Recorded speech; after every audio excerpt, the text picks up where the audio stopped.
यासीन को उम्र कैद, जज बोले तुम गांधीवादी नहीं, कश्मीर में हिंसा का कभी विरोध नहीं किया। 2024 चुनाव में भाजपा का फॉर्मूला, 70 प्लस नेताओं को नहीं मिलेगा लोकसभा का टिकट, 81 सांसदों का भी पत्ता कटेगा। जेलेंस्की की पश्चिमी देशों से रूस के खिलाफ एकजुट होने की अपील, कहा फायदा तब होगा जब साथ होंगे। और कुपवाड़ा मुठभेड़ में सुरक्षा बलों ने 3 आतंकवादियों को किया ढेर, घुसपैठ की कोशिश नाकाम।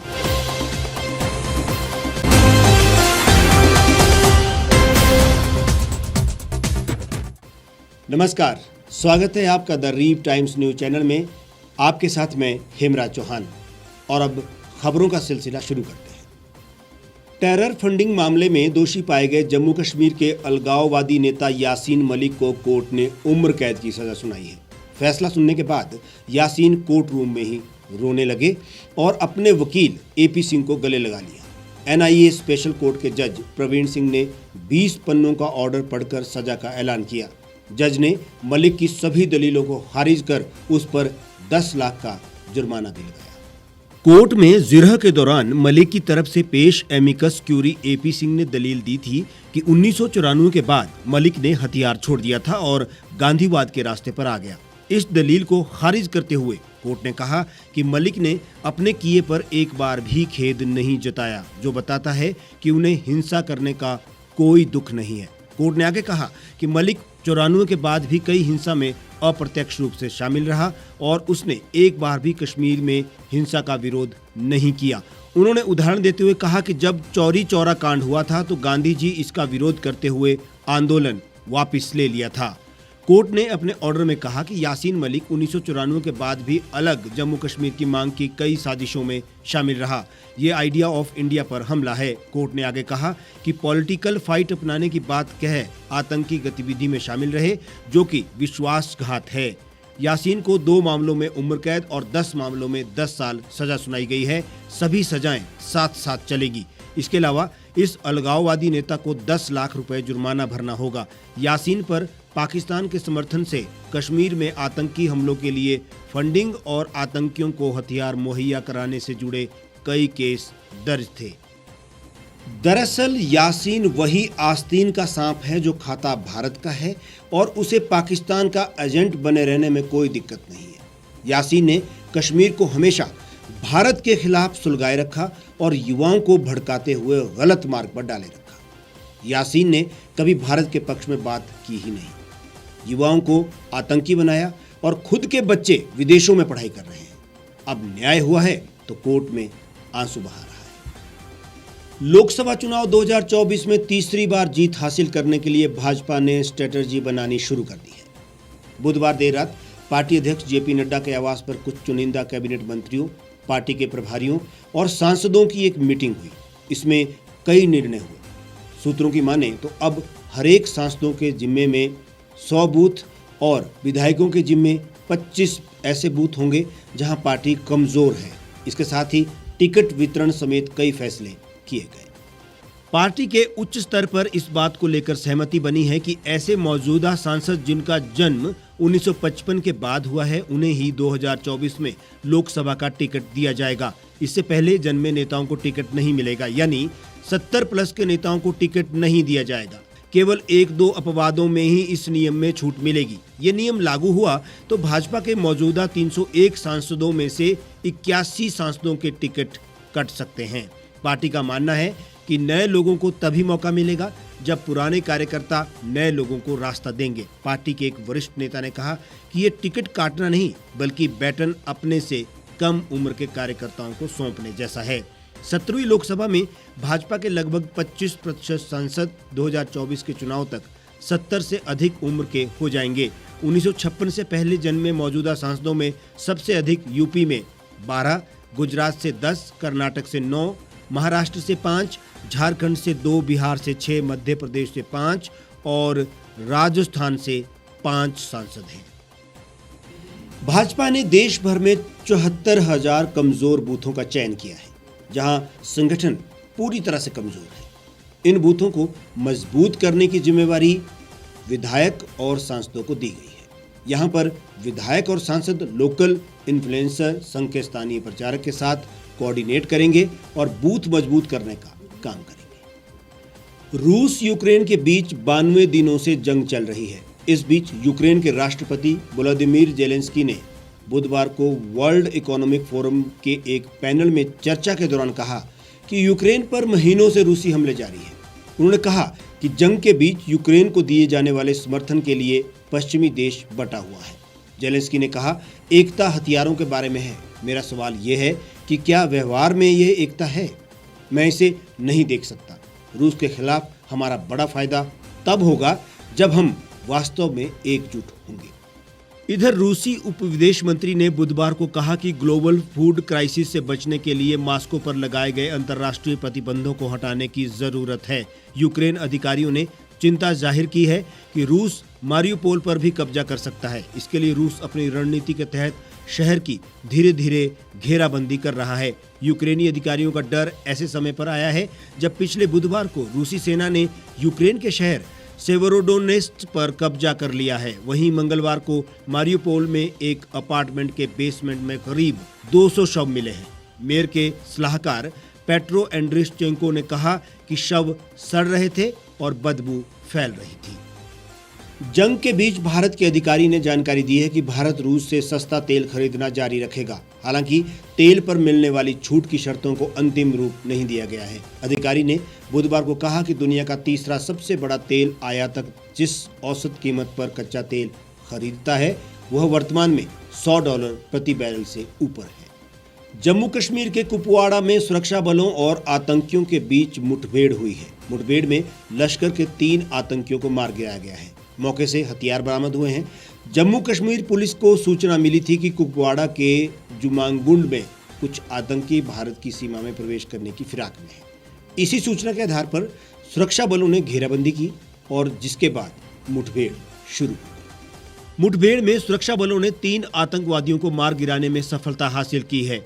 आईजीपी कश्मीर ने बताया कि मारे गए दहशतगर्द प्रतिबंधित आतंकी संगठन लश्कर से जुड़े थे। आतंकियों की पहचान की जा रही है। मौके से हथियार और गोला बारूद समेत आपत्तिजनक सामग्री बरामद की गई है। इससे पहले कल यानी बुधवार को उत्तरी कश्मीर के बारामूला के करीरी इलाके में सुरक्षा बलों ने एक बड़ी सफलता हासिल करते हुए मुठभेड़ में जैश ए मोहम्मद के 3 पाकिस्तानी आतंकियों को मार गिराया था। इस मुठभेड़ में जम्मू कश्मीर पुलिस का एक जवान भी शहीद हो गया। मारे गए तीनों आतंकी श्रीनगर में किसी बड़ी वारदात को अंजाम देने की फिराक में थे। दहशतगर्दों के पास से हथियार और गोला बारूद भी बरामद किया गया है। जम्मू कश्मीर पुलिस और 52 RR के सेना के जवानों ने आतंकियों को मुंह तोड़ जवाब दिया। आईजीपी कश्मीर विजय कुमार ने बताया कि सुरक्षा बलों ने बारामूला में जैश ए मोहम्मद से जुड़े 3 पाकिस्तानी आतंकवादियों को मार गिराया है। वे पिछले 3 से 4 महीनों से इस इलाके में सक्रिय थे। सुरक्षा बल लगातार उन पर नजर बनाए हुए थे।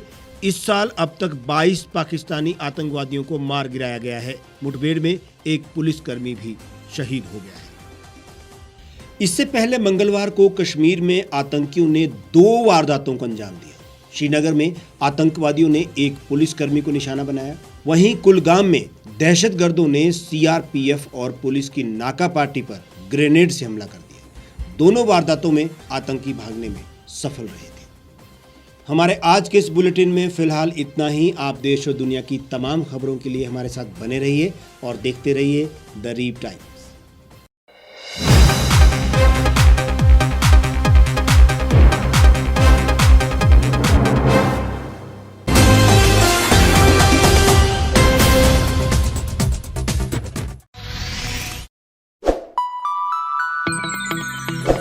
खबरों में बने रहने के लिए सब्सक्राइब करें द रीप टाइम्स। लाइक और शेयर करना ना भूलें। एक छत के नीचे सुविधाओं का अब उठाएं लाभ।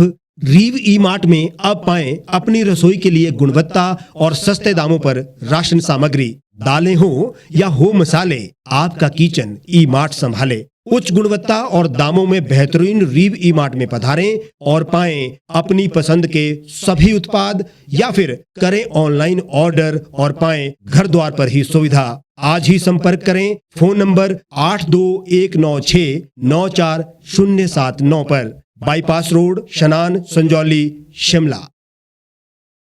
गांव की चौपालों से लेकर संसद के गलियारों तक गृहिणी के चूल्हे से लेकर निवेश और बाजारों तक, किसानों के हाल से लेकर खेत और खलिहानों तक, शिक्षा और स्वास्थ्य से लेकर खेल के मैदानों तक, संसद के प्रधान से लेकर पंचायत के पंच तक, सेंट्रल हॉल से लेकर ग्राम सभा के मंच तक, हर खबर पर रहेगी हमारी पैनी नजर।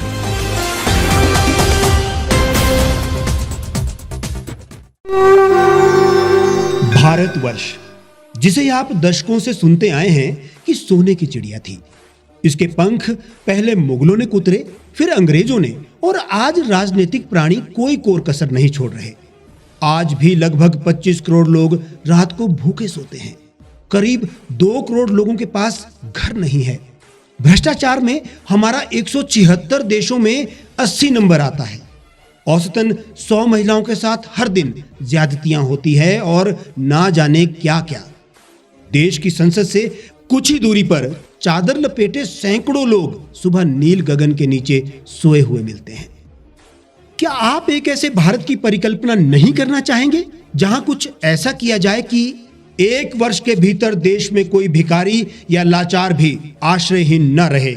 लोगों को सभी सरकारी सेवाएं घर द्वार पर ही प्रदान की जाएं ताकि दफ्तर या कर्मचारी के चक्कर ना काटने पड़े। भ्रष्टाचार जड़ से समाप्त हो जाएगा।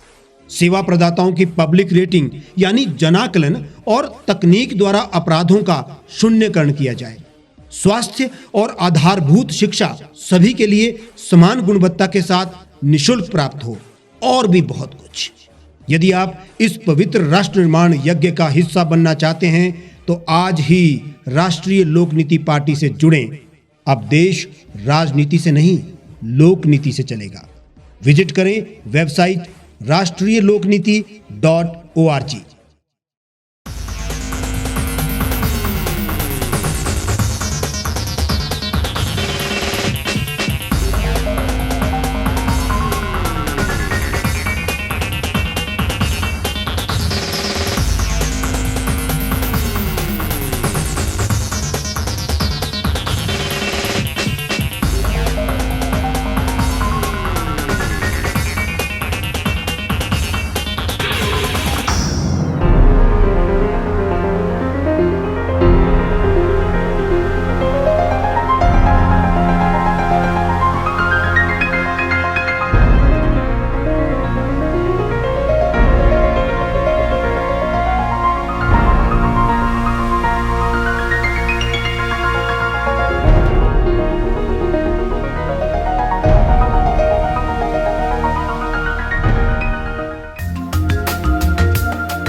लेटेस्ट खबरों के लिए आप यूं ही देखते रहिए द रीप टाइम्स।